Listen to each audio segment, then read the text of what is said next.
जय श्री राधे कृष्ण। माझ्या प्रिय मित्रांनो, तुमचे हृदय खरोखरच कृष्ण प्रेमाने भरलेले असेल तर हा व्हिडिओ किमान 3 अशा आपल्या लोकांसोबत नक्की शेअर करा ज्यांना तुम्ही तुमच्या आयुष्यात सर्वात जास्त मानता, कारण कदाचित तुमच्या एका शेअरमुळे कोणाच्या तरी आयुष्यात राधे कृष्णाचा दिव्य प्रकाश येऊ शकतो। तसेच जर तुम्ही आमच्या चॅनलवर नवीन असाल तर आत्ताच सबस्क्राइब करा आणि घंटीचे बटन दाबा, जेणेकरून तुम्ही आमच्या प्रत्येक नवीन भक्ती यात्रेचा भाग बनू शकाल। चला तर मग उशीर न करता या दिव्य प्रवासाकडे पुढे जाऊया। श्री कृष्ण म्हणतात, कर्माचे फळ कधीही वाया जात नाही। जे काही केले जाते त्याचा परिणाम कोणत्या ना कोणत्या रूपात परत येतोच, कधी लगेच कधी उशिरा, पण कर्माचा हिशोब नेहमीच होतो। आता हा उपदेश अधिक चांगल्या प्रकारे समजून घेण्यासाठी विचार करा। जीवन एका विशाल शेताप्रमाणे आहे। आपण सर्व शेतकरी आहोत आणि दररोज आपल्या कर्मांची बीजे या शेतात पेरत असतो। जर बी गव्हाचे असेल तर गहूच उगवेल, आणि जर बी काट्यांचे असेल तर काटेच परत येतील। हा जीवनाचा अटळ नियम आहे। कोणतेही बी वाया जात नाही, मग ते चांगले असो वा वाईट, एक दिवस ते अंकुरित होऊन समोर येतेच। कधी कधी असे होते की आपण चांगली कर्मे करतो पण त्याचे फळ लगेच दिसत नाही। आपल्याला वाटते की आपली मेहनत वाया गेली, पण प्रत्यक्षात तसे नसते। चांगली कर्मे वेळेची वाट पाहतात। जसे बीजाला अंकुरित होण्यासाठी ऋतूंची वाट पाहावी लागते, जसे पावसाळा आल्यावरच बीजाला जीवन मिळते, तसेच कर्मे ही योग्य वेळी फळ देतात। जर तुम्ही कोणाला मदत केली असेल, कोणाला खरे प्रेम दिले असेल, कोणाची तरी अडचण कमी केली असेल, तर हे कर्म कोणत्या ना कोणत्या रूपात तुमच्याकडे नक्की परत येईल। कदाचित आज नाही येणार, पण जेव्हा तुम्हाला त्याची सर्वात जास्त गरज असेल तेव्हाच ते चांगलेपण तुमच्यासाठी आधार बनेल। त्याचप्रमाणे जर कोणी वाईट कर्म केले असेल, कोणाला धोका दिला असेल, कोणाला त्रास दिला असेल, तर तेही कधी लपत नाही। अनेकदा आपण पाहतो की वाईट करणारा सुखी दिसतो आणि चांगला करणारा संघर्ष करत असतो। आपल्याला वाटते की कदाचित कर्माचा नियम बरोबर नाही, पण प्रत्यक्षात तसे नाही। हा केवळ वेळेचा खेळ आहे। जसे झाडाचे फळ पिकायला वेळ लागतो, तसेच कर्माच्या फळालाही परिपक्व होण्यासाठी वेळ लागतो। वाईट कर्माचा परिणाम उशिरा मिळतो, पण जेव्हा मिळतो तेव्हा माणसाला आतून हादरवून टाकतो। कधी कधी फळ एकाच जन्मात मिळत नाही। हा नियम इतका गहन आहे की तो जन्मोजन्मी चालतो। आत्मा आपल्या सोबत मागील जन्मांच्या कर्मांचे ओझे घेऊन येतो। यामुळेच कोणी जन्मापासूनच सुख सुविधांमध्ये असतो, तर कोणी अडचणींमध्ये।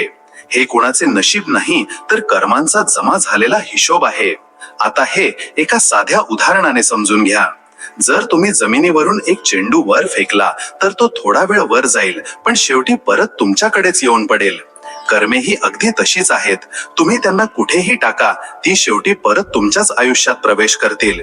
फरक फक्त एवढाच आहे की काही चेंडू लगेच परत येतात आणि काही उशिरा।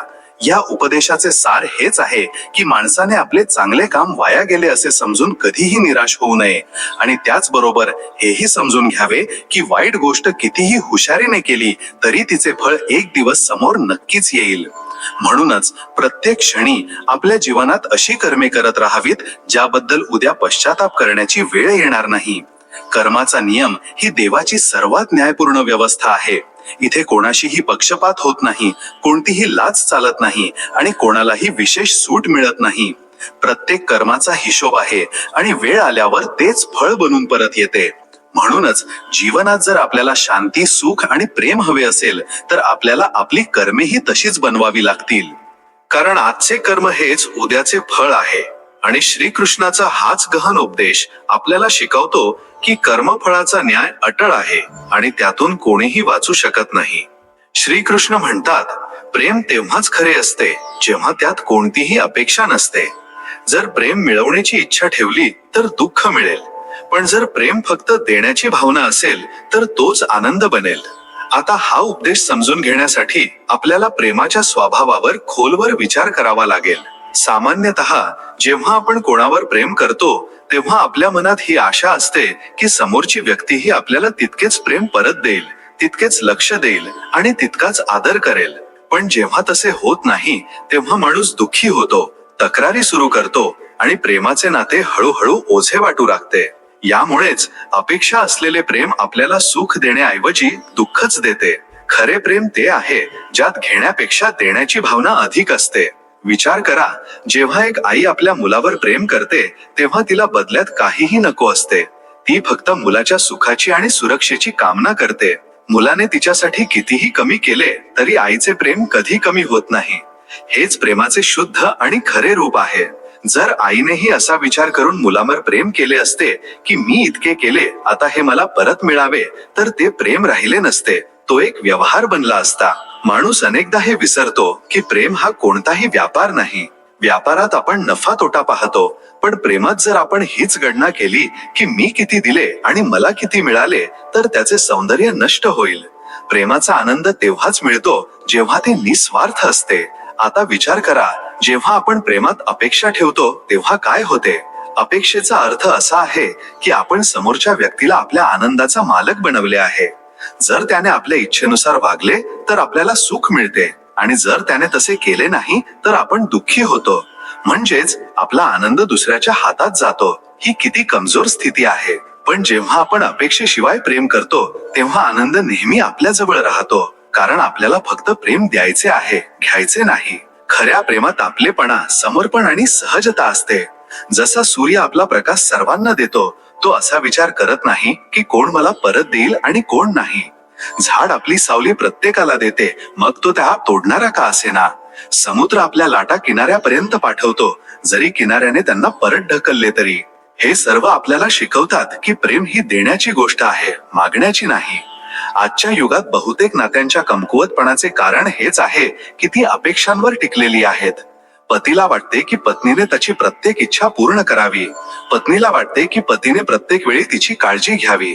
मित्रांना वाटते की दुसऱ्याने नेहमी त्यांचे ऐकावे.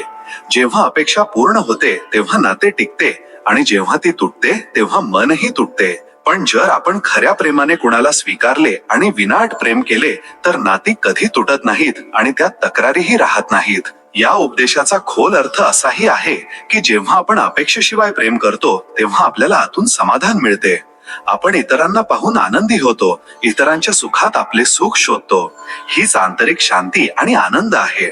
पण अपेक्षांनी भरलेले प्रेम आपल्याला आतून अस्वस्थ आणि अस्थिर करते. सार हेच आहे की प्रेमाची खरी चव त्याग आणि निस्वार्थपणात आहे. जेव्हा आपण प्रेमात फक्त देण्याची भावना ठेवू तेव्हा आपल्याला कोणतेही दुःख होणार नाही, कारण आपल्याला मिळवण्याची चिंताच राहणार नाही. आणि हेच प्रेम आपल्याला देवाच्या आणखी जवळ घेऊन जाते, कारण देव स्वतः फक्त देतो, मागत नाही. जर आपण त्याची ही भावना आपल्या जीवनात उतरवली तर आपली सर्व नाती सहज, सुंदर आणि आनंददायी बनतील. श्रीकृष्ण म्हणतात, जर कोणी चांगली कर्मे करत असेल तर त्याचे फळ जरी लगेच मिळाले नाही तरी ते जीवनात सुख, सन्मान आणि समाधानाच्या रूपात नक्कीच परत येते. आता या उपदेशाला खोलवर समजून घेण्याचा प्रयत्न करा. अनेकदा आपल्याला वाटते की आपण चांगले काम करतो, इतरांना मदत करतो, प्रामाणिकपणे जीवन जगतो, पण बदल्यात आपल्याला तसेच मिळत नाही.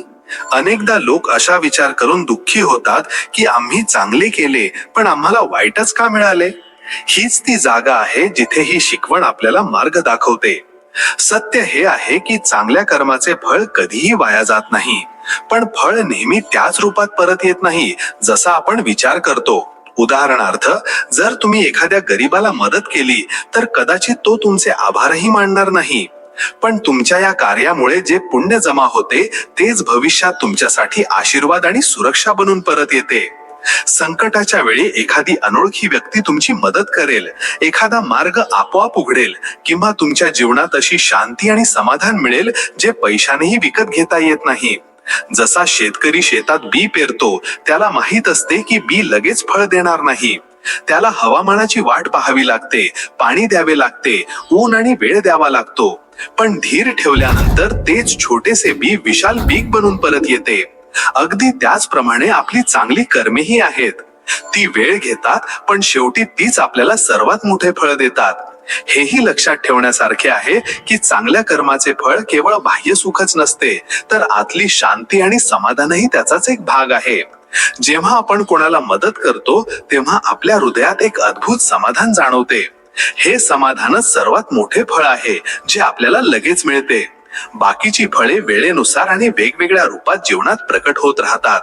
समजा तुम्ही कोणाची प्रामाणिकपणे मदत केली, कदाचित ती व्यक्ती कधी तुमची मदत करू शकणार नाही, पण तुमच्या त्या कर्मामुळे तुम्हाला समाजात आदर मिळेल, लोक तुम्हाला विश्वासार्ह मानतील आणि हा सन्मानच तुमच्या जीवनातील सर्वात मोठी संपत्ती बनेल. त्याचप्रमाणे जर तुम्ही नेहमी सत्य बोलत असाल तर कदाचित काही लोक नाराज होतील, पण दीर्घकाळात लोक तुमच्या सत्यनिष्ठेचा आदर करतील. हेच सुख आणि सन्मान चांगल्या कर्माचे खरे फळ आहे. हे समजून घेणेही महत्वाचे आहे की चांगली कर्मे आपल्याला आतून मजबूत बनवतात.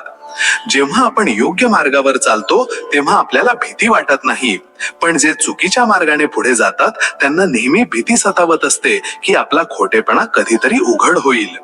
म्हणूनच चांगली कर्मे आपल्याला केवळ सन्मानच देत नाहीत, तर निर्भय जीवनही देतात. तर या उपदेशाचे सार हेच आहे की चांगली कर्मे लगेच फळ देत नाहीत, पण त्यांचा परिणाम खोल आणि कायमस्वरूपी असतो. जीवनात सुख, सन्मान आणि समाधान केवळ पैशाने मिळत नाही, तर ते आपण आपल्या कर्मांनी मिळवतो. म्हणूनच माणसाने नेहमी चांगली कर्मे करत राहावे, कारण तोच त्याच्या भविष्याचा खरा पाया आहे.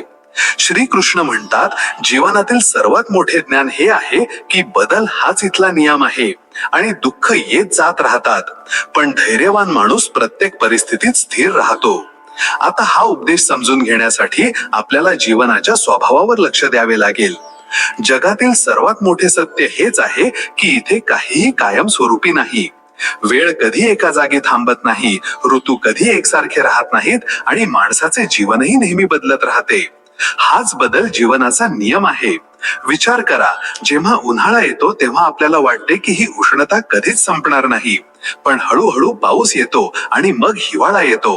आपण कधी पाहिले आहे का की कोणताही ऋतू कायमचा थांबला आहे? नाही. अगदी तसेच जीवनातील परिस्थितीही बदलत राहते. जर आज दुःख आहे तर उद्या ते संपेल आणि सुखाची वेळ येईल, आणि जर आज सुख आहे तर तेही कायमचे राहणार नाही. एक दिवस अडचणीचा काळही येऊ शकतो. समस्या ही आहे की आपण माणसे या चढ उतारांना कायमचे मानून घेतो. जेव्हा सुख येते तेव्हा आपण विचार करतो की हे नेहमी राहील, म्हणून त्यात हरवून जातो, आणि जेव्हा दुःख येते तेव्हा आपल्याला वाटते की आता हेच आपले नशीब आहे, म्हणून खचून जातो. पण प्रत्यक्षात या दोन्ही अवस्था तात्पुरत्या आहेत. हे समजून घेणे हेच सर्वात मोठे ज्ञान आहे. धैर्यवान व्यक्ती तीच असते जी प्रत्येक परिस्थितीला तात्पुरती मानून स्थिर राहते. जेव्हा तिच्या जीवनात दुःख येते तेव्हा ती खचून जात नाही, तर असा विचार करते की हेही निघून जाईल, आणि जेव्हा तिच्या जीवनात सुख येते तेव्हा ती अहंकारात वाहत जात नाही, तर हे लक्षात ठेवते की हेही कायमचे नाही. या संतुलित दृष्टीने जगणारी व्यक्ती कधीही हरत नाही. हे एका साध्या उदाहरणाने समजून घ्या. समुद्राच्या लाटा सतत वर खाली होत राहतात. जर एखादा नावाडी प्रत्येक लाटेला घाबरला तर तो आपला प्रवास पूर्ण करू शकणार नाही.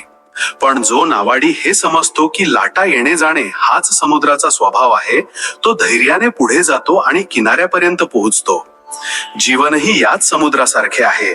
सुख आणि दुःखाच्या लाटा येत जात राहतात, पण आपल्याला आपले संतुलन टिकवून ठेवायचे आहे.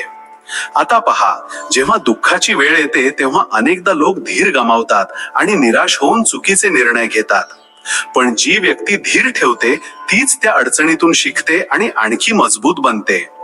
त्याचप्रमाणे जेव्हा सुखाची वेळ येते तेव्हा लोक अनेकदा अहंकारात वाहून जाऊन इतरांना कमी लेखू लागतात. पण जो धैर्यवान असतो तो विनम्र राहतो आणि म्हणूनच त्याचे सुख दीर्घकाळ टिकते. या शिकवणीचा अर्थ हाच आहे की जीवनाचा खरा ज्ञानी तोच आहे ज्याला बदलत्या परिस्थितीला स्वीकारायला जमते.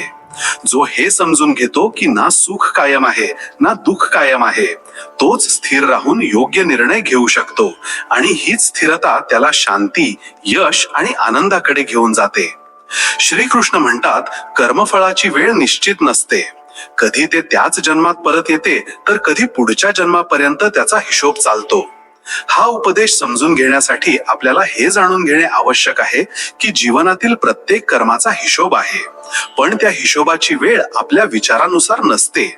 माणसाला वाटते की जर त्याने चांगले केले तर त्याला लगेच परिणाम मिळावा, आणि जर कोणी वाईट केले तर त्याला शिक्षाही लगेच दिसावी. पण हे जग घड्याळ आणि कॅलेंडरनुसार नाही, तर देवाच्या न्यायाच्या आणि वेळेच्या नियमांनुसार चालते. हेच गहन सत्य भगवान श्रीकृष्णाने आपल्या एका भक्ताला सोप्या आणि सुंदर पद्धतीने समजावले. द्वारकेत एक भक्त रोज भगवान श्रीकृष्णाच्या दर्शनाला येत असे. त्याचा दृढ विश्वास होता की देव प्रत्येक क्षणी त्याची कर्मे पाहत आहे. एके दिवशी त्याने मोठ्या विनम्रतेने प्रश्न विचारला, प्रभू, लोक म्हणतात की प्रत्येक कर्म परत येते, पण मला हे समजत नाही की चांगले केल्यावर फळ लगेच का मिळत नाही आणि वाईट केल्यावर शिक्षा उशिरा का दिसते. श्रीकृष्ण हसले आणि म्हणाले, ये, मी तुला समजावतो. ते म्हणाले, जर तू कोणाला काटा टोचला तर त्याला लगेच वेदना होईल, पण जर तू कोणाला बी दिले आणि त्याने ते शेतात पेरले तर फळ मिळायला वेळ लागेल. वाईट कर्मांचा परिणाम काट्यासारखा लगेच जाणवतो, तर चांगल्या कर्मांची फळे हळूहळू पिकतात, जसे बीजापासून फळ लागते. भक्त लक्षपूर्वक ऐकत होता, पण त्याच्या मनात अजूनही प्रश्न होते. तेव्हा श्रीकृष्णाने त्याच्या डोळ्यात पाहून पुढे म्हटले, जसा शेतकरी शेतात मेहनत करतो, पाणी देतो, खत घालतो आणि धीर ठेवतो, तेव्हाच पीक तयार होते. त्याचप्रमाणे चांगल्या कर्मांची फळेही वेळ आल्यावरच मिळतात, पण मिळतात नक्कीच. फक्त धैर्य आणि विश्वास ठेवणे महत्वाचे आहे. मग श्रीकृष्ण त्याला आपल्या बागेत घेऊन गेले.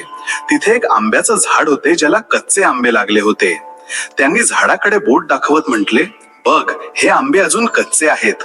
जर यांना आत्ताच तोडले तर ते चवदार लागणार नाहीत, पण जर धीर धरलास आणि वेळेची वाट पाहिलीस तर ते गोड आणि रसरसीत बनतील.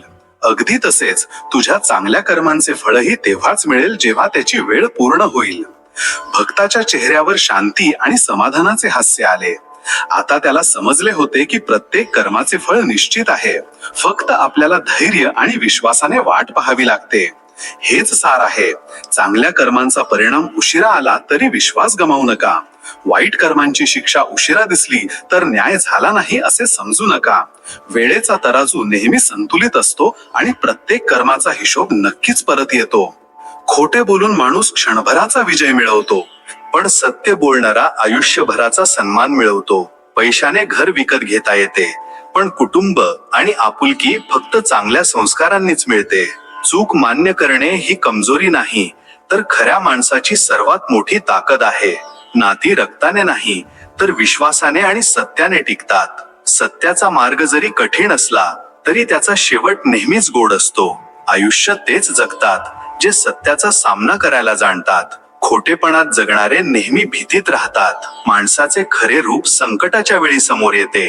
आनंदात तर प्रत्येक जण चांगलाच वाटतो. सत्य उशिरा समोर येते, पण एकदा आले की सर्व खोटेपणा कोसळतो. ज्याला खरं बोलायची सवय आहे त्याचं मन नेहमी हलकं राहतं. ज्यांना सत्य कडू वाटते ते अनेकदा गोड खोटेपणातच आयुष्य घालवतात. कठीण काळात तेच साथ देतात जे खरोखरच आपले असतात. खोटं नाती तोडतं, तर सत्य जरी कठोर असलं तरी नाती मजबूत करतं. खरा माणूस तोच जो समोर आणि मागे दोन्ही ठिकाणी एकसारखा असतो. पैसा माणसाची लायकी ठरवत नाही, सत्य आणि चारित्र्य हीच खरी ओळख आहे. आयुष्य तेव्हा सोपे होते जेव्हा माणूस सत्य स्वीकारतो. खोटेपणावर बनवलेली ओळख जास्त काळ टिकत नाही, पण सत्याने बनवलेली ओळख अमर होते. सत्याची साथ देणारा माणूस जरी एकटा असला तरी देव नेहमी त्याच्या सोबत असतो. सत्य लपवण्याची सवय माणसाला आतून पोखरून टाकते. संधी कमी मिळतात, पण त्याच आयुष्याला सुंदर बनवतात. खरं बोलायला घाबरू नये, कारण घाबरणारा नेहमी हरतो. आयुष्याचे खरे सौंदर्य हेच आहे की तुम्ही जसे आहात तसेच दिसावे, खोटं मुखवटा घालून नाही. सत्य आणि प्रामाणिकपणा हे जीवनाचे असे दागिने आहेत जे गमावल्यावर माणूस कितीही श्रीमंत असला तरी रिकामाच वाटतो. नात्यांमध्ये गोडवा फक्त सत्य आणि विश्वासाने येतो. खोटेपणावर उभारलेली इमारत कधी ना कधी कोसळतेच. सत्य ऐकणे प्रत्येकाच्या आवाक्यातील गोष्ट नाही, पण जो ऐकतो तोच बदलतो. सत्याच्या मार्गावर चालणारा माणूस जरी हळू चालला तरी तो ध्येयापर्यंत नक्कीच पोहोचतो. ज्यांना खरं बोलायची सवय लागते त्यांच्या डोळ्यात नेहमी एक चमक असते. सत्य दाबणारा माणूस स्वतःच आपल्या ओझ्याखाली दबतो. खोटं बोलता बोलता माणूस स्वतःशीही खोटं बोलू लागतो. सत्य हाच तो आरसा आहे ज्यात माणसाचे खरे चित्र दिसते. आयुष्यातील अर्ध्या अडचणी यामुळेच येतात, कारण आपण सत्य मानायला तयार नसतो. सत्य जरी लोकांना दुखावले तरी ते विष नाही तर औषध आहे. सत्याच्या मार्गावर चालणारा माणूस कधीही हरवू शकत नाही. आयुष्यात जो जितका खरा असेल त्याला तितकीच कमी भीती वाटेल. खरी नाती वय पाहत नाहीत, फक्त हृदयाची खोली पाहतात. सत्यापासून पळून कधीही शांतता मिळत नाही. खोटं माणसाला क्षणभर आनंद देऊ शकते, पण सत्य आयुष्यभर समाधान देते. खरे लोक नेहमी लक्षात राहतात, कारण ते मनात जागा बनवतात. खोटे बोलणारा अनेकदा एकटा राहतो, तर खरा माणूस जरी एकटा असला तरी सन्मानाने जगतो. सत्य तेच आहे जे अंधाराही प्रकाश दाखवते. माणूस सत्याला घाबरतो, पण सत्यच त्याला मुक्त करते. खोट्याचा आधार घेणारा माणूस कधीही आतून मजबूत होऊ शकत नाही. सत्याला स्वीकारणारा माणूस गरीब असला तरी नेहमी श्रीमंतासारखा जगतो. खोटे बोलून मिळवलेला विजय हा सर्वात मोठा पराभव आहे. सत्य बोलण्यासाठी धाडस लागते, आणि हेच धाडस माणसाला महान बनवते. आयुष्यात सत्य स्वीकारल्याने माणसाला शांत झोप लागते. सत्याचा मार्ग लांबचा असतो, पण त्याचे सुख अमूल्य असते. खोटं हे पत्त्यांच्या बंगल्यासारखं आहे, एक धक्का आणि सर्व काही विखरून जाते. सत्य माणसाला मजबूत करते, तर खोटं त्याला कमजोर बनवते. सत्याने जगणारा माणूस जरी संघर्ष करत असला तरी त्याचा आत्मा नेहमी आनंदी राहतो. प्रत्येक वेळी बरोबर असण्याचा प्रयत्न करू नका. कधी कधी शांत राहणे ही सुद्धा जीवनातील सर्वात मोठी समजदारी असते. शब्दांनी नाही तर मौनानेही नाती सांभाळली जातात. जे हरवले आहे त्याचा शोक करत बसू नका. जे मिळाले आहे त्याचे मूल्य ओळखा, आणि जे आहे त्यातच आनंद शोधा. हीच समाधानाची पहिली पायरी आहे. जर कोणी तुमच्या सोबत नसेल तर याचा अर्थ असा नाही की तुम्ही एकटे आहात. कधी कधी देवाला वाटते की तुम्ही स्वतःला ओळखावे, म्हणूनच तो सर्वांना दूर करतो. जेव्हा आयुष्य थांबल्यासारखे वाटते तेव्हा समजा की देव काहीतरी नवीन घडवत आहे. स्थिरता ही अनेकदा वादळापूर्वीची शांतता असते. जग काय म्हणेल या भीतीने जगू नका, कारण जेव्हा तुम्ही यशस्वी व्हाल तेव्हा हेच जग तुमच्या पावलांचे ठसे शोधेल. धैर्य हा तो दिवा आहे जो सर्वात घनदाट अंधारातही तुम्हाला दिशा दाखवतो. घाई फक्त रस्ता चुकवते, ध्येय नाही. प्रत्येक वेळी जीवनाबद्दल तक्रार करू नका. काही गोष्टी तुमच्या शिकण्यासाठी असतात, सहन करण्यासाठी नाही. आणि ज्या गोष्टी तुम्ही सहन केल्या त्याच तुम्हाला सर्वात मजबूत बनवतात. तुमची खरी ताकद तेव्हा दिसते जेव्हा तुम्ही तुटल्यानंतरही हसून उभे राहता. जगाला तुमच्या हास्यापेक्षा तुमच्या परत उभे राहण्याने जास्त फरक पडतो. काही निर्णय एकट्यानेच घ्यावे लागतात, कारण प्रत्येकाचा विचार तितका खोल नसतो जितक्या तुमच्या वेदना असतात. आणि जो स्वतःसाठी उभा राहतो तोच खऱ्या अर्थाने जगतो. प्रत्येक नाते सोबत चालण्याने नाही तर समजून घेण्याने चालते, आणि जिथे समज नाही तिथे जवळीक सुद्धा अंतरापेक्षा कमी नसते. तुम्ही किती वेळा पडलात हे महत्वाचे नाही, महत्वाचे हे आहे की तुम्ही किती वेळा स्वतः उठलात, कारण प्रत्येक वेळी पडणे तुम्हाला मजबूत करत आहे. जेव्हा जीवन कठीण होईल तेव्हा तक्रार करू नका. उलट विचार करा की तुम्ही कोणत्या मातीचे बनलेले आहात, की इतक्या परीक्षा तुमच्यासाठी निवडल्या गेल्या आहेत. खरे प्रेम तेच आहे जे कोणत्याही अधिकाराशिवाय तुमच्या प्रत्येक वेदना समजून घेते आणि काहीही न बोलता तुमच्या सोबत चालते.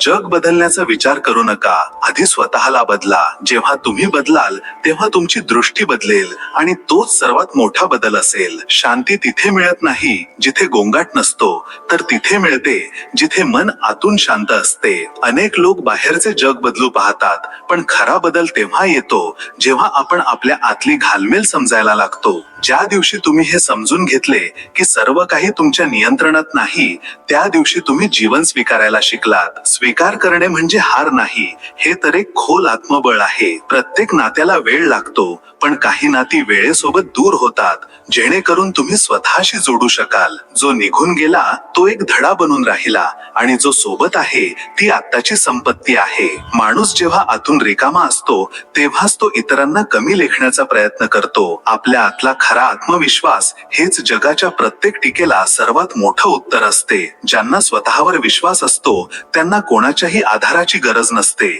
आणि ज्यांच्याकडे आत्मविश्वास असतो ते एकटे असूनही संपूर्ण जगापेक्षा मोठे वाटतात. प्रत्येक वेदना तुम्हाला तोडण्यासाठी येत नाही, काही वेदना तुम्हाला घडवण्यासाठी येतात. जेव्हा तुटण्याआधी तुम्ही हे समजायला लागता की हाही एक टप्पा आहे, तेव्हा तुम्ही स्वतःला सुधारू लागता. माणसाचा सर्वात मोठा विजय तेव्हा होतो जेव्हा तो बदल्याच्या भावनेला माफ करण्यात बदलतो. क्रोधापासून जितके दूर जाल तितकेच खरा सुखाच्या जवळ पोहोचाल. जीवनातील सर्वात खोल गोष्टी अनेकदा मौनात लपलेल्या असतात. जेव्हा तुम्ही शांत राहायला शिकता तेव्हा तुम्हाला शब्दांपेक्षा जास्त भावना समजू लागतात. कधी कधी आपल्याला ते मिळत नाही जे आपल्याला हवे असते, पण वेळेसोबत समजते की जे मिळाले नाही तेच चांगले होते. देव प्रत्येक इच्छा पूर्ण करत नाही, पण प्रत्येक गरजेची व्यवस्था करतो. कधी कधी आयुष्य तुम्हाला एकटे यासाठीच करते जेणेकरून तुम्ही इतरांच्या आवाजातून बाहेर पडून आपल्या आत्म्याचा आवाज ऐकू शकाल. गर्दीत हरवणे सोपे आहे, पण एकटेपणात स्वतःला भेटणे कठीण. ज्याने आपल्या दुःखांना शब्द दिले नाहीत तो अनेकदा इतरांच्या दुःखांना खोलवर समजतो. संवेदनशीलता ही कमजोरी नाही, ती ताकद आहे जी माणसाला माणूस बनवते. प्रत्येक नात्यात सत्य हा सर्वात मोठा पाया असतो. जिथे सत्य आहे तिथे उशीर झाला तरी चालेल, पण नात्यात दुरावा येत नाही. खोटेपणाने सुरू झालेले नाते एक दिवस स्वतःच्याच ओझ्याने तुटते. वेळ हा सर्वात मोठा शिक्षक आहे. तो तुम्हाला शिकवतो की कोण तुमचे आहे आणि कोण नाही, कोण फक्त शब्दांनी प्रेम करतं आणि कोण आपल्या कर्मांनी तुम्हाला सांभाळते. स्वप्ने पूर्ण करण्याच्या मार्गात जर भीतीला काढून टाकले तर फक्त तुम्ही आणि तुमचे ध्येय उरते. नेहमी अडथळाच नसतो, कधी कधी तो आरसा असतो जो दाखवतो की तुम्ही किती मजबूत झाला आहात. वादळांना घाबरणारे होडी चालवत नाहीत आणि जे किनाऱ्याला चिकटून राहतात त्यांना खोलीचा अनुभव येत नाही. आयुष्य जेव्हा तुम्हाला ढकलते तेव्हा समजा की ते तुम्हाला उडायला शिकवत आहे. शांती तेव्हा मिळत नाही जेव्हा परिस्थिती शांत असते. शांती तेव्हा मिळते जेव्हा मनाने परिस्थितीला स्वीकारायला शिकलेले असते. सर्वात मोठा विजय आपल्या आतल्या वादळावर असतो. प्रत्येक माणसाला दोन आयुष्य मिळतात, एक जे तो जगत असतो आणि दुसरे जे तो जगू शकला असता. खरा धर्म हाच आहे की आपण दररोज त्या आयुष्याकडे वाटचाल करावी जे जगल्याचा आपल्याला पश्चाताप होणार नाही. तपश्चर्या फक्त जंगलात होत नाही. कुटुंबाच्या जबाबदाऱ्या पार पाडत असतानाही जो माणूस आपल्या आत्म्याला स्वच्छ ठेवतो तोच खरा साधक असतो. जे दुःख आज तुम्हाला तोडत आहे तेच उद्या तुम्हाला कोणाचा तरी आधार बनवेल. वेळेचा मार सहन करणाराच भविष्याचा निर्माता असतो. धर्माचे सर्वात गहन रूप म्हणजे इतरांच्या वेदनांना आपले समजणे. आणि जेव्हा तुम्ही एखाद्या अनोळखी व्यक्तीचे अश्रू पुसता तेव्हा देव स्वतः तुमच्या आतून हसतो. कधी कधी तुम्हाला त्या गोष्टींपासून दूर व्हावे लागते ज्या तुम्हाला खूप प्रिय आहेत, कारण आत्म्याचा प्रवास फक्त मोहातून मुक्त झाल्यावरच सुरू होतो. जेव्हा आपण आपल्या मनाच्या आत उतरतो तेव्हाच आपल्याला कळते की सर्वात मोठी लढाई बाहेर नाही तर आत लढली जाते. आणि जो आपल्या मनाला जिंकतो तोच खरा विजेता आहे. देवाला पाहण्यासाठी मंदिरात जाणे आवश्यक नाही, पण एखाद्या भुकेल्याला जेवण देणे, एखाद्या रडणाऱ्याला मिठी मारणे, तिथे देव आपल्या पूर्ण उपस्थितीत असतो. कधी कोणाच्या बदलण्याने दुःखी होऊ नका. कदाचित देवाने तुम्हाला अशा कोणत्या तरी भ्रमातून बाहेर काढले असेल जो तुमच्यासाठी विष होता आणि तुम्ही त्याला अमृत समजत होता. खरे प्रेम ते आहे जो समोरच्याला बदलण्याचा प्रयत्न करत नाही, तर त्याच्या आत्म्याचा जसा आहे तसा स्वीकार करतो, जसा देव तुमचा स्वीकार करतो. जीवनातील सर्वात सुंदर गोष्ट ही आहे की प्रत्येक दिवस तुम्हाला पुन्हा जगण्याची संधी देतो. कालच्या पराभवाला आजच्या सुरुवातीला थांबवू देऊ नका. कधी कधी देव तुम्हाला एकांत देतो जेणेकरून तुम्ही तुमच्या आत्म्याचा आवाज ऐकू शकाल. गोंगाटात सर्व काही मिळते, पण शांती केवळ मौनात मिळते. जो माणूस आपले दुःख पूजेप्रमाणे सहन करतो तो त्या सत्याला स्पर्श करतो ज्याला शब्दांत बांधता येत नाही. दुःख आत्म्याला घडवते आणि त्याला देवाच्या जवळ आणते. जेव्हा माणूस आपल्या इच्छांवर नियंत्रण मिळवतो तेव्हा त्याच्या आत एक दिव्य प्रकाश प्रकट होतो आणि तोच प्रकाश त्याला प्रत्येक अंधारातून बाहेर काढतो. देवाला पाहण्यासाठी मंदिर नाही तर निर्मळ हृदय हवे. जेव्हा मन पवित्र असते आणि कर्म निष्कलंक असते तेव्हा प्रत्येक वाटेवर त्याची उपस्थिती जाणवते. कोणत्याही मूर्तीशिवाय, कोणत्याही आरतीशिवाय. जो माणूस आपले दुःख हसून सहन करतो तो केवळ मजबूत नसतो तर देवाच्या सर्वात जवळ असतो. कष्ट सहन करणे हे एक तप आहे आणि तपानेच आत्म्याची परीक्षा पूर्ण होते. जगाच्या गर्दीत जो स्वतःला हरवू देत नाही तोच खऱ्या अर्थाने जगत आहे. प्रत्येक जण जगाच्या म्हणण्यानुसार बदलतो, पण जो आतला आवाज ओळखतो तोच स्वतःचा निर्माता असतो. माणसाचा सर्वात मोठा विजय तेव्हा होतो जेव्हा तो बदल्याची भावना सोडून क्षमा करतो. क्षमेने मिळणारी शांती कोणत्याही युद्धात मिळालेल्या विजयापेक्षा कितीतरी महान असते. खरी पूजा ती आहे जेव्हा आपण आपली कर्म इतकी पवित्र बनवतो की जीवन स्वतः एक मंदिर बनते. अशी कर्मे जिथे कोणाचे मन दुखावले जात नाही आणि जिथे प्रत्येक भावना देवासारखी पवित्र असते. जो माणूस कठीण काळातही आशेचा दिवा पेटवून ठेवतो तो अंधारातही मार्ग शोधून काढतो. जग त्यांचीच उदाहरणे देते जे प्रकाश बनण्याचे धाडस ठेवतात, मग संपूर्ण जगात अंधार का असेना.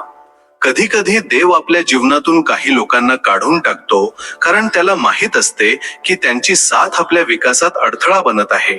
जो निघून गेला तो आवश्यक नव्हता आणि जो उरला आहे तीच तुमची नवीन सुरुवात आहे. जीवनातील सर्वात कठीण लढाई ती असते जी आपल्याला स्वतःशी लढावी लागते. आपल्या आतल्या कमजोरी, भीती आणि शंकांवर जो विजय मिळवतो तो जगात कुठेही हरू शकत नाही. मौन ही सर्वात मोठी भाषा आहे. जेव्हा शब्द दुखावतात आणि गोंगाट भ्रम निर्माण करतो तेव्हा मौन आपल्याला सत्याशी भेटवते. मौनात ती शांती आहे जी शब्द कधीही समजावू शकत नाहीत. जो माणूस प्रत्येक परिस्थितीत समाधानी राहतो तो राजा आहे, मग त्याचं कोणतेही राज्य नसले तरी. समाधान ही अशी संपत्ती आहे जी कोणत्याही बँकेत मिळत नाही, पण जीवनाला सर्वात श्रीमंत बनवते. प्रत्येक नाते निभावण्यासाठी प्रेमापेक्षा जास्त धैर्य लागते. प्रेम तर सुरुवात आहे, पण धैर्यच त्या प्रेमाला टिकवून ठेवते. जिथे धैर्य आहे तिथे संबंध वेळेच्या कसोटीवर खरे उतरतात. इतरांना समजून घेण्यापूर्वी जर आपण स्वतःला समजून घेतले तर जीवन खूप सोपे होऊन जाते. आत्मज्ञान हाच तो आरसा आहे जो आपल्याला इतरांचे दोष नाही तर आपल्या जबाबदाऱ्या दाखवतो. खरा धर्म तो नाही जो केवळ पूजापाठात मर्यादित आहे, तर तो आहे जो तुमच्या वागण्यात दिसतो. जर तुमच्या शब्दांतून शांती आणि कर्मांतून करुणा दिसत नसेल तर तुम्ही कोणत्याही धर्माचे पालन करत नाही. जे जीवन तुम्हाला वारंवार तोडते तेच तुम्हाला घडवण्याची तयारी करत आहे. प्रत्येक तुटणे तुम्हाला आतून घडवते आणि एक दिवस तुम्ही त्याच वेदनेतून ते स्वरूप मिळवता जे इतरांसाठी प्रेरणा बनते. जो आतल्या अंधारावर विजय मिळवतो तो जगाच्या प्रकाशाला घाबरत नाही. आत्म्याचा सर्वात मोठा विजय स्वतःवर आहे, जगावर नाही. प्रत्येक वेळी जेव्हा तुम्ही शांत राहून कोणाचा अपमान सहन केला तेव्हा तुम्ही केवळ स्वतःलाच नाही तर तुमच्या आत बसलेल्या देवालाही संयमाची शिकवण दिली. जेव्हा मन भटकते तेव्हा माणूस जगातील श्रीमंत असूनही भिकाऱ्यासारखा जगतो आणि जेव्हा मन स्थिर असते तेव्हा एक छोटा दिवा सुद्धा सूर्यासारखा जळतो. जगातील सर्वात मोठी शक्ती प्रेम नाही तर त्याग आहे. कारण प्रेमात इच्छा असू शकते पण त्यागात केवळ समर्पण असते. जेव्हा माणूस स्वतःला देवाशी जोडतो तेव्हा प्रत्येक दुःख तप बनते आणि प्रत्येक अडथळा साधना बनते. तेव्हा जीवन केवळ संघर्ष राहत नाही, ते एक तीर्थयात्रा बनते. माणसाचे पुण्य केवळ त्याच्या दानाने किंवा उपवासाने मोजले जात नाही, तर त्या क्षणाने मोजले जाते जेव्हा तो इतरांच्या दुःखाने व्यथित होतो. जर तुमचे मौन कोणाचे मन तुटण्यापासून वाचवू शकत असेल तर ते मौन तुमच्या जीवनातील सर्वात पवित्र उपदेश आहे. काही नाती जीवनात यासाठी येतात जेणेकरून आपल्याला आपल्या आतले सत्य दिसावे. प्रत्येक धोका खरं तर एक आरसा असतो जो आपल्याला स्वतःशी भेटवतो. जीवनातील प्रत्येक अपयश तुम्हाला एक नवीन पूजा शिकवायला येते, कधी धैर्याची, कधी तपाची आणि कधी मौन स्वीकृतीची. तुमचे अश्रू जर दुसऱ्याच्या दुःखावर वाहिले तर समजा देवाने तुम्हाला त्याचे रूप बनण्यास लायक समजले आहे. ध्यान, पूजा किंवा जप तेव्हाच सार्थक आहे जेव्हा ते दुसऱ्याच्या जीवनात प्रकाश आणू शकतील. केवळ स्वतःसाठी केलेले पुण्य शेवटी एकटेपणात बदलते. जेव्हा तुम्ही तुमच्या इच्छांवर नियंत्रण मिळवता तेव्हा तुमचा आत्मा एक मंदिर बनतो जिथे प्रत्येक श्वास एक आरती बनून उठतो. जो माणूस प्रत्येक धर्म केवळ पुस्तकांमध्ये शोधतो तो जीवनाचे खरे धडे विसरतो. धर्म प्रत्येक त्या क्षणात आहे जेव्हा तुम्ही कोणाला दुःखातून वाचवले असेल. देवाला मिळवण्याचा मार्ग कोणत्याही माळेतून नाही, कोणत्याही घंटेतून नाही, तर त्या क्षणातून आहे जेव्हा तुमचे हृदय कोणासाठी तरी रडले असेल. आध्यात्मिकता म्हणजे जगापासून पळून जाणे नाही, तर जगाच्या मध्ये उभे राहूनही आपले मन देवाच्या शरणात ठेवणे आहे. प्रत्येक जण तुमच्या वेदना समजून घेणार नाही, कारण जगाला तुमचे हास्य आवडते, अश्रू नाही. पण लक्षात ठेवा, तुमच्या वेदना तुमची ओळख नाही, त्या तुमच्या आत्म्याच्या खोलीचा पुरावा आहेत. जो माणूस तुमच्या शांततेतही सत्य वाचू शकतो तोच खऱ्या अर्थाने तुमचा असतो. बाकीचे तर फक्त शब्दांचे व्यापारी असतात. जग नेहमी तुम्हाला बदलण्याचा प्रयत्न करेल, पण जर तुम्ही तुमचे मूळ स्वरूप टिकवून ठेवू शकलात तर समजा तुम्ही स्वतःवर विजय मिळवला आहे. कधी कधी आपण त्याच लोकांना सर्वात जास्त महत्त्व देतो जे आपल्याला वारंवार तोडतात, कारण आपण त्यांना बदलण्याआधी स्वतःला हरवून बसतो. आयुष्यातील सर्वात मोठी वेदना तेव्हा होते जेव्हा तुम्हाला हसत हसत स्वतःला सिद्ध करावे लागते, जरी आत काहीही शिल्लक राहिलेले नसते. नात्यांमध्ये सत्य तितके चालत नाही जितकी सोय. जर कोणी तुमच्याशी यासाठी जोडलेले असेल कारण तुम्ही त्याच्या कामी येता, तर ते नाते नाही, एक व्यवहार आहे. तुम्ही स्वतःला जितके कमी समजाल तितकेच लोक तुमचा वापर करतील. आत्मसन्मान हा अहंकार नाही तर आत्मरक्षा आहे. ज्यांना तुम्ही सर्वात जास्त सांभाळता तेच लोक अनेकदा तुमच्या तुटण्याचे कारण बनतात. पण याचा अर्थ असा नाही की सांभाळणे चुकीचे होते, फक्त तुम्ही चुकीच्या व्यक्तीला निवडले होते. कधी कधी खरी नातेही शांत होतात.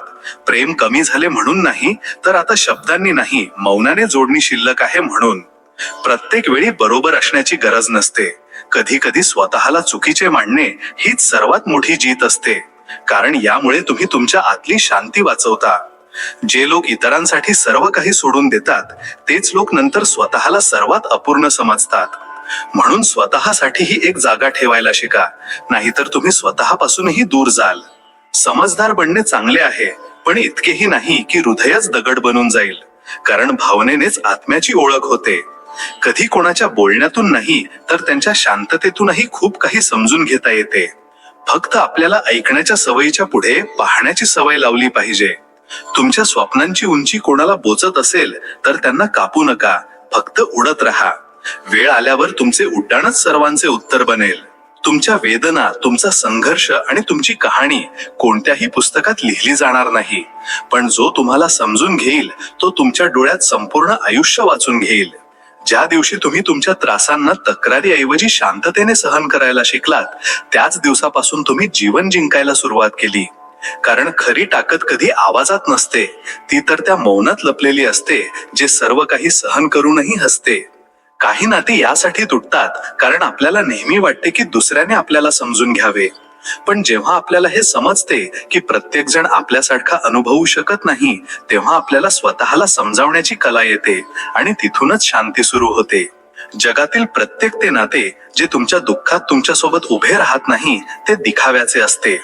पण एक नाते असे नक्कीच असेल जे काही बोलणार नाही, पण त्याची शांतता तुमच्यासाठी प्रार्थना बनेल. जेव्हा जीवन वारंवार तुम्हाला त्याच वाटेवर परत आणते जिथे तुम्ही हरला होतात, तेव्हा समजा ही तुमची नाही तर तुमच्या विश्वासाची परीक्षा आहे. आणि प्रत्येक वेळी जेव्हा तुम्ही टिकून राहता, देव तुमच्यात एक नवीन साहस भरतो. तुमचे आपलेही तेव्हा बदलतात जेव्हा त्यांना वाटते की आता तुम्ही पूर्वीसारखे राहिला नाहीत. पण सत्य हे असते की तुम्ही आतापर्यंत जे सहन केले आहे त्याने तुम्हाला असे बनवले आहे की आता तुम्ही तिथेच राहू शकत नाही. प्रत्येक वेळी जेव्हा तुम्ही तुटता, विखुरता, रडता, तेव्हा तुमचा अंत होत नाही, तुमची पुन्हा सुरुवात होते. वेदना तुम्हाला नवीन आकार देते, जसे चाकावर फिरणारी माती एक नवीन जीवन बनते. काही गोष्टी बोलून हलक्या होत नाहीत, तर कधी कधी शांत राहून स्वतःला सांगणे आवश्यक असते की आता कोणतीही तक्रार नाही, आता फक्त शिकून घ्यायचे आहे, जेणेकरून पुन्हा कधी कोणाचे शब्द तुमचे मन तोडू शकणार नाहीत. जेव्हा तुम्हाला वारंवार सहन करावे लागते, वारंवार शांत राहावे लागते आणि वारंवार तडजोड करावी लागते, तेव्हा असा विचार करू नका की तुम्ही कमजोर आहात. असा विचार करा की तुमचे धैर्य तुमचे भाग्य घडवत आहे. जर तुम्हाला एखादे नाते थकवत असेल, त्यात समाधान कमी आणि ओझे जास्त वाटत असेल, तर समजा की आता वेळ आली आहे स्वतःशी जोडण्याची. कारण आत्म्याला ओझे नाही तर उड्डाण हवे असते. नात्यांची सर्वात मोठी सुंदरता तेव्हा असते जेव्हा आपण न बोलता एकमेकांचे त्रास समजायला लागतो. जर असे होत नसेल तर कदाचित ते नाते फक्त नावाचे होते, अर्थाचे नाही. काही लोक आपल्या आयुष्यात फक्त एक शिकवण बनून येतात आणि त्या शिकवणीचे नाव असते कधी स्वतःवर इतके प्रेम करायला विसरू नका की समोरचा तुमचे मूल्यच समजणार नाही. जो आपल्या आत्म्याशी जोडला गेला तो कोणाकडे काही मागत नाही. त्याला समजते की जे आत आहे तोच सर्वात मोठा खजिना आहे आणि तोच जगाला देण्यायोग्यही आहे. कधी कोणाला आपले म्हणून प्रत्येक वेळी स्वतःला सिद्ध करू नका. जो खरोखरच तुमचा आहे त्याला कोणत्याही पुराव्याची गरज नसते. तो तुमचे मौनही वाचून घेतो. प्रत्येक तो माणूस ज्याने जीवनातील ठोकरीतून शिकले आहे तो इतरांना पडताना पाहून हसत नाही, तर त्यांच्यासाठी हात पुढे करतो. कारण त्याला माहित आहे की सर्वात मोठा आधार तोच असतो जो स्वतःही पडून उठलेला असतो. जेव्हा तुम्ही तुमच्या आत शांतीचा अनुभव करायला लागता तेव्हा असा विचार करू नका की सर्व काही ठीक झाले आहे, तर हे समजा की आता तुम्ही ठीक झाला आहात आणि हाच सर्वात मोठा विजय आहे. जे मन कोणाला काहीही न बोलताही त्याची वेदना समजून घेते तोच सर्वात खरा आपला असतो. असे लोक दुर्मिळ असतात, पण एकदा मिळाले की जीवनात स्थिरता देऊन जातात. कधी कधी जीवनात अशीही वेळ येते जेव्हा आपल्याला हसावे लागते, जरी आज सर्व काही तुटलेले असले तरी. कारण हास्य हेच ते कवच आहे जे जगाला आपला खरा त्रास दिसू देत नाही. जेव्हा कोणी तुमच्या काहीही न बोलता तुमची शांतता वाचून घेते तेव्हा समजून घ्या की ती व्यक्ती फक्त तुमच्या जवळ नाही तर तुमच्या आतही राहते. माणसाला त्याच्या शब्दांनी नाही तर त्याच्या हेतूने पारखले जाते. कारण शब्द तर प्रत्येक जण बोलतो, पण भावना फक्त तोच व्यक्त करतो ज्याच्या मनात सत्य असते. खऱ्या नात्यांची ओळख तेव्हा होते जेव्हा कोणी तुमच्या जवळ फक्त तुमच्या आनंदात नाही तर तुमच्या उदासीतही न बोलावता येते. आपण अनेकदा आपल्या माणसांचे महत्त्व तेव्हा समजतो जेव्हा ते शांतपणे आपल्या आयुष्यातून दूर जातात आणि आपल्याला त्यांच्या परत येण्याची कोणतीही आशा उरत नाही. कधी कधी आपण इतरांसाठी ते बनतो जे आपण स्वतःसाठीही बनू शकलो नाही. कारण प्रेमाचा अर्थ नेहमी घेणे नसतो, काही नाती फक्त देण्यासाठीच असतात. ज्या लोकांनी आपल्याला वेदना दिली त्यांच्याकडूनच सर्वात जास्त शिकलो. धडा हा नाही की बदला कसा घ्यायचा, तर हा की स्वतःला कसे सांभाळायचे. नात्यांमध्ये जेव्हा अपेक्षा कमी आणि समज जास्त होते तेव्हा तेच नाते जीवनातील सर्वात मोठी ताकद बनते. वेळ सर्व काही शिकवून देते. कोण साथ देईल, कोण नाही, कोणाला पकडायचे आहे आणि कोणाला जाऊ द्यायचे आहे. पण हे शिकवण्याची किंमत खूप मोठी असते.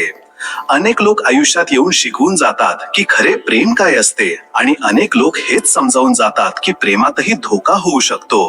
प्रत्येक तुटणे, प्रत्येक दुरावा, प्रत्येक वेदना हे सर्व आपल्याला मजबूत नाही तर संवेदनशील बनवतात. आणि हीच संवेदनशीलता आहे जी आपल्याला माणूस बनवते. कधी आयुष्याकडे तक्रार करू नका की त्याने तुम्हाला ते दिले नाही जे तुम्हाला हवे होते. आयुष्याने तुम्हाला ते दिले जे तुम्हाला शिकवण्यासाठी आवश्यक होते. प्रत्येकाला आपल्या वेदना सांगण्याची गरज नसते, कारण काही लोक फक्त ऐकतात, समजत नाहीत, आणि काही लोक समजून घेतले तरी जखमांवर मीठ चोळायला सुरुवात करतात. काही लोक आपल्या आयुष्यात फक्त यासाठी येतात जेणेकरून आपण स्वतःला अधिक चांगले समजू शकू, जेणेकरून आपल्याला कळेल की आपली शांती आपल्या आत आहे, दुसऱ्या कोणामध्ये नाही. प्रत्येक माणसाच्या जीवनात एक अशी वेळ येते जेव्हा तो स्वतःला सर्वात कमजोर समजतो, पण तोच क्षण देवाची परीक्षा असतो. जर त्यावेळी मनोबल तुटले नाही तर देव स्वतः पुढे येऊन जीवनाची दिशा बदलून टाकतो. जेव्हा आपण आपल्या इच्छा देवाच्या मर्जीवर सोपवून देतो तेव्हा जीवनात जे काही येते ते आपल्याला आतून समृद्ध करू लागते, मग ते सुख असो व दुःख. धर्म केवळ मंदिरात दिवा लावण्यातली जीवनात आशेची एक ज्योत पेटवतो, कोणत्याही अपेक्षेविना. जी व्यक्ती प्रत्येक परिस्थितीत देवाला सोबत मानते तिच्यासाठी कोणताही अंधार कायम राहत नाही. रात्र कितीही लांब असली तरी सकाळ तिच्याच कुशीत जन्म घेते. खरा भक्त तो नाही जो संकटात देवाला हाक मारतो, तर तो आहे जो प्रत्येक क्षणी त्याला आपल्या सोबत अनुभवतो, आनंदातही आणि दुःखातही. ज्यांच्या मनात समाधान वसते त्यांच्या जीवनात देव स्वतः स्थान निर्माण करतो. जो नेहमी तक्रार करतो तो कधीही प्रभूची कृपा ओळखू शकत नाही. धार्मिकतेचा अर्थ केवळ पूजापाठ नाही तर प्रत्येक जीवात देवाला पाहणे आहे. जेव्हा माणुसकी जिवंत असते तेव्हाच धर्माचा पाया मजबूत होतो. आपण अनेकदा विचार करतो की आपण देवाच्या खूप जवळ आहोत, पण कधी असा विचार करत नाही की आपली कर्मेही तितकीच पवित्र आहेत का जितका आपला विश्वास. देवावर प्रेम करणे सोपे आहे, पण त्याने बनवलेल्या प्रत्येक जीवावर प्रेम करणे हीच खरी भक्ती आहे. तिथे कोणतीही भाषा चालत नाही, तिथे फक्त भावना बोलतात. जर मनाला जिंकले तर जगातील कोणतेही दुःख हानी पोचवू शकत नाही. बाहेरचा शत्रू तितका भयंकर नाही जितके आतले असंतुलित मन. प्रभूच्या मार्गावर चालणे सोपे नसते, पण जो एकदा चालायला लागतो त्याची प्रत्येक अडचण स्वतः देवाचा वरदान बनते. लक्षात ठेवा, ज्या गोष्टी तुमच्याकडून हिसकावून घेतल्या जातात त्या केवळ तुम्हाला रिकामे करण्यासाठी असतात, जेणेकरून देव काहीतरी नवीन, काहीतरी मोठे भरू शकेल. जेव्हा माणूस आपल्या नशिबाला दोष देणे बंद करतो आणि आपली कर्मे सुधारण्यास सुरुवात करतो, तेव्हा देवही त्याच्यासोबत चालायला लागतो. जी व्यक्ती इतरांच्या दुःखात हात पुढे करते तिच्या जीवनातील प्रत्येक अडचण एक एक करून शांत होऊ लागते. हाच देवाचा नियम आहे. देव कधीही उशीर करत नाही, आपणच अधीर होतो. वेळ आल्यावर तो प्रत्येक त्या प्रश्नाचं उत्तर देतो जो आपण अश्रूंत वाहून दिलेला असतो. आता मी 15 लांब, अनोखे आणि पूर्णपणे धार्मिक अनमोल वचन देत आहे, कोणत्याही प्रतीक, क्रमांक किंवा पुनरावृत्ती शिवाय, जेणेकरून तुमचा YouTube व्हिडिओ प्रेक्षकांच्या हृदयापर्यंत पोहोचेल आणि ते प्रत्येक ओळीला आपल्या जीवनाशी जोडू शकतील. धर्माचा मार्ग सोपा नसतो, पण जो तो निवडतो त्याला प्रत्येक पावलावर एक अदृश्य शक्ती आधार देते. जीवनाच्या गोंगाटात ती शक्ती शांतपणे मार्ग दाखवते. जेव्हा जगातील सर्व आवाज तुम्हाला तोडू लागतात, तेव्हा आतली ती मौन प्रार्थनाच तुम्हाला सावरते. हेच मौन परमात्म्याशी तुमचा सर्वात खरा संवाद असतो. देवाला शोधण्याची गरज नसते, तो तिथेच असतो जिथे तुम्ही खरे बनून उभे राहता, कोणत्याही दिखाव्याशिवाय, कोणत्याही स्वार्थाशिवाय. मनाला जितके साधाल तितकेच जगात सहजतेने जगू शकाल, कारण युद्ध बाहेर नाही, आत चालू आहे, आणि तोच विजयी ठरतो जो आत्म्याच्या स्तरावर शांत होतो. ध्यान तेव्हा सुरू होते जेव्हा तुम्ही सर्व प्रश्न सोडून देता आणि फक्त स्वतःला परम सत्यासमोर समर्पित करता, उत्तराची अपेक्षा न ठेवता, फक्त त्याच्या उपस्थितीत राहून. ज्याला आपल्या कर्मावर विश्वास असतो त्याला ना वेळ घाबरवते ना लोक, कारण त्याला माहित असते की उशीर होऊ शकतो, अंधार होऊ शकतो, पण त्याचा दिवा कधीही विझत नाही. जर तुम्ही कोणाचे दुःख वाटून घेतले असेल, कोणत्याही लाभाच्या इच्छेशिवाय, तर समजा तुम्ही धर्माचा सर्वात मोठा धडा वाचला आहे.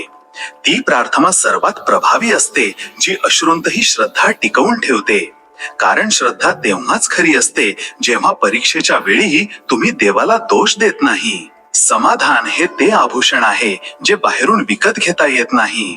ते आत तेव्हा येते जेव्हा तुम्हाला कळते की देवाने तुम्हाला जे दिले आहे ते तुमच्यासाठी सर्वात योग्य आहे. जी व्यक्ती सर्व काही असूनही विनम्र राहते तिला जग कधीही हरवू शकत नाही, कारण तिची शक्ती आतली असते, दिखाव्याची नाही. क्षणभराचा संयम अनेक जन्मांची संकटे टाळू शकतो. राग आल्यावर शांत राहणे हेच खरे धार्मिक साहस असते. तप तेच खरे जे तुमचा स्वभाव बदलून टाकेल. जर साधनेनंतरही तुम्ही तेच राहिलात जे आधी होता, तर ती साधना नाही, फक्त एक सवय होती. प्रत्येक ते पाऊल जे प्रामाणिकपणे उचलले गेले आहे ते तुम्हाला कदाचित ध्येयाकडे घेऊन जाणार नाही, पण ते तुम्हाला तुमच्यापर्यंत नक्कीच पोहोचवेल. धर्म फक्त मंदिरात जाण्यात नाही, तर त्या छोट्याशा क्षणात आहे जेव्हा तुम्ही कोणाला क्षमा करता, कोणत्याही बदल्याच्या भावनेशिवाय. सत्याची साथ देणे तेव्हा खरे ठरते जेव्हा तुम्हाला माहित असते की तुमचे नुकसान होऊ शकते, पण जो तेव्हाही मागे हटत नाही तोच खरा धर्मात्मा ठरतो. जे लोक आपल्या आतला आवाज ऐकायला शिकतात त्यांना बाहेरच्या जगाच्या गोंगाटातही स्पष्ट दिशा मिळते. जेव्हा आपण प्रत्येक उत्तर इतरांकडून मागतो तेव्हा भ्रम मिळतो, पण जेव्हा आपण आपल्या अंतरात्म्याला प्रश्न विचारतो तेव्हा समाधान स्वतः चालून येते. कधी कधी जीवनात सर्व काही असूनही आतून रिकामेपणा वाटतो, आणि हाच संकेत असतो की आत्मा आता बाह्य गोष्टींनी नाही तर आतल्या स्पर्शाने समाधान शोधत आहे.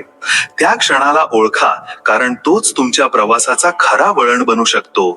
प्रत्येक वेळी जेव्हा तुम्हाला वाटेल की तुमचा कोणी आपला तुम्हाला समजत नाही, तेव्हा लक्षात ठेवा, खरी नाती ती नसतात जी नेहमी तुमचे शब्द समजतात, तर ती असतात जी तुमच्या शांततेतही तुमचे वेदना वाचू शकतात.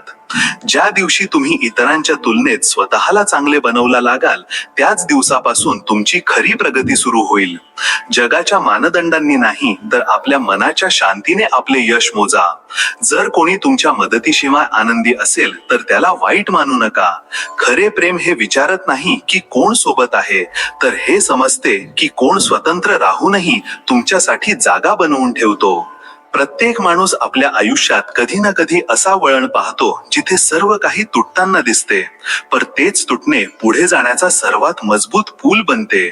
नात्यांमध्ये शब्दांची नाही, भावनांची गरज असते. जेव्हा कोणाचे डोळे तुमच्यासाठी ओलावतात, तेव्हा समजून घ्या की तिथे शब्दांपेक्षा मोठे प्रेम वाढत आहे. तुमच्या स्वप्नांना लोक तोपर्यंत अशक्य म्हणतील जोपर्यंत तुम्ही त्यांना प्रत्यक्षात बदलून दाखवत नाही, आणि जेव्हा बदलून दाखवाल तेव्हा तेच लोक म्हणतील, आम्ही तर आधीच म्हटले होते. जे लोक अनेकदा शांत राहतात त्यांचा आत्मा खूप काही बोलत असतो. फक्त ऐकणारा हवा, जो मनाने ऐकेल, कानाने नाही. ज्याला गमावण्याची भीती असते त्यालाच आपण अनेकदा नकळतपणे सर्वात जास्त दुःख देतो. म्हणून आपल्या जवळच्या लोकांना वेळेवर आपले प्रेम व्यक्त केले पाहिजे. कधी कधी आपण ज्या मार्गाला सर्वात कठीण मानतो तोच आपल्याला सर्वात सुंदर ध्येयापर्यंत घेऊन जातो. अडचणींमध्ये मार्ग शोधू नका, विश्वास शोधा, मार्ग आपोआप उघडतात. इतरांच्या मतात आपली ओळख शोधू नका. लोक तुम्हाला त्यांच्या मर्यादेनुसार पारखतात, पण तुमचे अस्तित्व त्यांच्या विचारांपेक्षा कितीतरी मोठे आहे. ज्यांना तुमच्याशी खरा जिव्हाळा असतो ते तुमच्या शांततेतही तुमचे तुटण्याचा आवाज ऐकतात आणि काहीही न बोलता तुमच्याजवळ बसतात. नेहमी हसायला शिका, परिस्थिती कशीही असो, कारण हे जग तुमचे अश्रू समजणार नाही, पण तुमच्या हास्यातून हिंमत घ्यायला शिकेल. जेव्हा मन तुटते तेव्हा खूप काही विखुरते, पण तेच तुटणे तुम्हाला आतून मजबूत बनवते. प्रत्येक वेदनेमागे एक नवीन शक्ती लपलेली असते. जो माणूस तुमच्या दुःखात काहीही न बोलता सोबत उभा राहतो त्याचा आदर करा, कारण असे लोक गर्दीत नाही तर नशिबाने मिळतात. ज्यांच्याकडून तुम्ही सर्वात जास्त अपेक्षा ठेवता, जेव्हा तेच तुमच्याकडे दुर्लक्ष करतात, तेव्हा ही शिकवण मिळते की जगात सर्वात मोठा आधार केवळ तुमचे आत्मबळ आहे. श्रीकृष्ण म्हणतात, एकटे राहणे हे तप आहे, आणि जो या तपात यशस्वी होतो त्याची प्रभा लोकांना स्वतःहून आकर्षित करते. जेव्हा जीवनात कोणी सोबत नसते, जेव्हा आसपास कोणताही आवाज नसतो, जेव्हा ना कोणी आधार असतो आणि ना कोणी खांदा, तेव्हा एक माणूस स्वतःच्या सर्वात जवळ असतो. एकटेपणा केवळ परिस्थिती नाही, ही एक आध्यात्मिक अवस्था आहे. हे ते स्थान आहे जिथे माणूस बाहेरील जगाच्या आवाजांपासून वेगळे होऊन आतला आवाज ऐकतो. ही ती पातळी आहे जिथे आत्मा स्वतःला ओळखतो. यामुळेच श्रीकृष्णाने याला तप म्हटले, कारण हे सोपे नसते. एकटे राहणे अनेकांना भीतीदायक वाटते, कारण या एकांतात आपल्याला आपल्याच विचारांचा सामना करावा लागतो, आपल्याच भीतीशी टकरावे लागते. पण जी व्यक्ती या एकटेपणाला आत्मविकासाचा माध्यम बनवते ती सामान्य राहत नाही. गौतम बुद्ध राजवाडा सोडून गेले तेव्हा त्यांनी कोणतीही शोभायात्रा काढली नव्हती. ते एकांतात गेले होते, बोधी वृक्षाखाली शांतपणे बसले होते. त्यांनी लोकांकडून ज्ञान मागितले नाही, स्वतःच्या आत उतरले. वर्षानुवर्षे एकटे तप केले, पण जेव्हा परतले तेव्हा तीच एकांतातून परतलेली व्यक्ती संपूर्ण जगाला प्रकाशमान करून गेली. असे काय होते जे लोकांना आकर्षित करत होते? ती त्यांची प्रभा होती, आणि ती प्रभा त्या तपातून आली होती जे त्यांनी एकटे राहून केले होते. मीरा, जिने जगाची पर्वा केली नाही, जी एकटीच गिरधरासाठी नाचत राहिली, गात राहिली, त्याच एकांत भक्तीची चमक आजही इतिहासात तेजस्वी आहे. गर्दीने मीराला समजून घेतले नाही, पण काळाने मीराची पूजा केली. आजच्या जगातही असे लोक आहेत जे एकटे राहायला शिकतात आणि त्याच एकांतात असे काहीतरी घडवतात जे सर्वांना आकर्षित करते. एक लेखक एकट्या खोलीत बसून कागदावर शब्द रचतो. एक चित्रकार एकटाच आपल्या रंगात हरवून जगाला दृश्य देतो. एक योगी एकांतात बसून जगासाठी शांती आणतो. आणि हाच एकांत, हेच तप हळूहळू त्या व्यक्तीला इतके प्रभावी बनवते की जी गर्दी कधी त्याची निंदा करत होती तीच आता त्याला पाहायला येते, त्याचे विचार ऐकते, त्याच्या उपस्थितीत समाधान मिळवते. ही चमक, ही प्रभा बाहेरून येत नाही, ती आतल्या त्या एकट्या तपातून निर्माण झालेली असते. म्हणून एकटेपणा ही शिक्षा नाही, हे साधनेचे क्षेत्र आहे. जो या साधनेत यशस्वी ठरतो त्याचे तेज ना डोळ्यांपासून लपते ना आत्म्यांपासून. ती व्यक्ती मग कोणाला बोलवत नाही, तिची उपस्थितीच लोकांना खेचून आणते. आपल्या भीती आणि अपयशांचा सामना करणेच तुम्हाला खरे साहस आणि शक्ती देते. जे लोक इतरांना कोणत्याही अपेक्षेविना मदत करतात ते खऱ्या आनंदाचा आणि समाधानाचा अनुभव करतात. जेव्हा तुम्ही तुमची स्वप्न पूर्ण करण्याचा प्रयत्न करता तेव्हा प्रत्येक छोटे पाऊल तुम्हाला मोठ्या बदलाकडे घेऊन जाते. जे लोक आपल्या चुकांमधून शिकतात ते दररोज अधिक मजबूत आणि समजदार बनतात.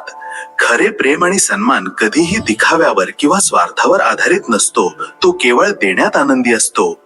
जे लोक स्वतःवर विश्वास ठेवतात ते जगाच्या कोणत्याही आव्हानाचा सामना करू शकतात. प्रत्येक अडचण तुम्हाला मजबूत बनवते आणि तुमच्या आत लपलेली क्षमता जागृत करते. जेव्हा तुम्ही इतरांच्या नकारात्मकतेने प्रभावित होत नाही तेव्हा तुमचे जीवन खरे स्वातंत्र्य आणि समाधान मिळवते. जे लोक आपली ताकद आणि कमजोरी समजून घेतात ते आपल्या जीवनात संतुलन टिकवून ठेवतात. यश केवळ बाह्य दिखाव्यात नाही तर आपल्या आत्मसन्मानात आणि समाधानात मोजले जाते. जे लोक आपल्या कर्मांमध्ये प्रामाणिक राहतात त्यांचे जीवन स्थिर आणि सन्मानजनक बनते. श्रीकृष्ण म्हणतात, ज्ञान तेच आहे जे अज्ञान नाहीसे करते. जर तुमचे ज्ञान तुम्हाला विनम्र बनवत नसेल तर समजा की ते अपूर्ण आहे. आता हे लक्षपूर्वक समजून घ्या. आपण अनेकदा ज्ञानाला केवळ पुस्तके, पदव्या किंवा शिक्षणापुरते मर्यादित समजतो. पण खरे ज्ञान केवळ माहिती किंवा शैक्षणिक यश नाही. खरे ज्ञान ते आहे जे आपले अज्ञान, अहंकार आणि भ्रम दूर करते. ज्ञानाचा उद्देश केवळ दिखावा किंवा मोठेपणाचा अनुभव घेणे नाही, तर ते आपल्याला समजदार, संतुलित आणि विनम्र बनवते. जर एखाद्या व्यक्तीचे ज्ञान त्याला अहंकारी बनवत असेल, इतरांना कमी लेखण्याची प्रवृत्ती देत असेल किंवा आपण सर्वज्ञ आहोत असा विचार करायला लावत असेल, तर ते ज्ञान अपूर्ण आणि चुकीच्या दिशेने आहे. खरे ज्ञान व्यक्तीला आपल्या आत डोकावून पाहण्यास, आपल्या कमजोरी आणि दोष ओळखण्यास आणि इतरांप्रती सहानुभूती व आदर विकसित करण्यास मदत करते. विचार करा, एखाद्या शाळेत किंवा महाविद्यालयात एक विद्यार्थी जो खूप शिकलेला आहे, जर त्याचे ज्ञान केवळ इतरांपेक्षा श्रेष्ठ होण्यासाठी असेल तर तो नेहमी एकटा आणि अहंकारी बनेल. पण तोच विद्यार्थी जर आपल्या ज्ञानाचा उपयोग इतरांना मदत करण्यासाठी, योग्य निर्णय घेण्यासाठी आणि समाजात सकारात्मक बदल घडवण्यासाठी करेल तर त्याचे ज्ञान खऱ्या अर्थाने फलदायी होईल. महाभारतातही आपल्याला हीच शिकवण मिळते. गुरु द्रोण, विदुर आणि श्रीकृष्ण स्वतः ज्ञानाची उदाहरणे आहेत. द्रोण आपल्या ज्ञानाने सैन्याला प्रशिक्षित करतात. विदुर आपल्या बुद्धी आणि ज्ञानाने राज्यकारभारात न्याय आणि संतुलन राखतात. आणि श्रीकृष्ण आपल्या दिव्य ज्ञानाने अर्जुनाला धर्म, कर्म आणि जीवनाचा मार्ग दाखवतात. मित्रांनो, या व्हिडिओमध्ये एवढेच. मला आशा आहे की तुम्हाला या व्हिडिओमधून खूप काही शिकायला मिळाले असेल. व्हिडिओला लाईक आणि शेअर करून कमेंटमध्ये जय श्री राधे कृष्ण लिहायला विसरू नका. आणि असेच ज्ञानवर्धक आणि प्रेरणादायी व्हिडिओ मिळवण्यासाठी आमच्या चॅनलला सबस्क्राईब करून घंटी नक्की दाबा. भगवान श्री कृष्ण तुम्हाला नेहमी प्रसन्न ठेवोत. आपली काळजी घ्या.